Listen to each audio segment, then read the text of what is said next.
Bonjour. Quand on écoute la radio, les nouvelles, on peut avoir peur. Peur parce que ce virus tue beaucoup de gens. Peur parce qu'il y aura des répercussions économiques à tout ce qu'on est en train de vivre. Le chômage va être en augmentation, il est en augmentation. Les entreprises vont faire faillite. Des gens ne savent pas comment ils vont pouvoir tourner, continuer leur activité professionnelle.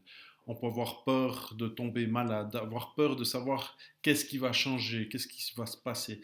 C'est dans cette insécurité qu'on peut vivre qui, est, qui, nous, qui ne crée rien de très positif pour nous.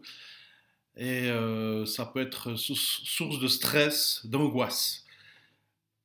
Jésus, après être ressuscité, a parlé à Marie de Magdala.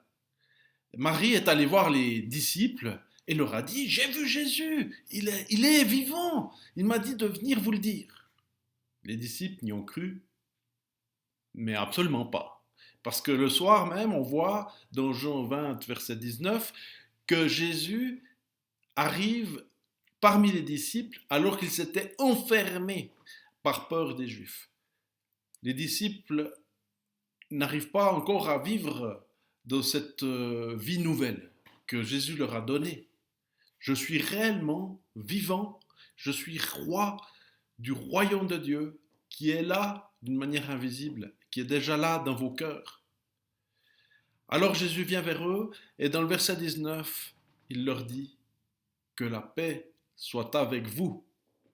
Et dans le verset 21, il le répète, que la paix soit avec vous. Alors, dans ces situations dramatiques que nous vivons, nous avons de nombreux sujets réels d'être soucieux, d'avoir peur, d'être effrayé. Mais Jésus nous invite à recevoir sa paix, à être dans sa, sa confiance, dans le fait qu'il a la maîtrise de ce que nous sommes en train de traverser. Il permet ces choses et c'est pas pour nous punir, c'est pour nous faire entrer dans quelque chose de nouveau, de différent.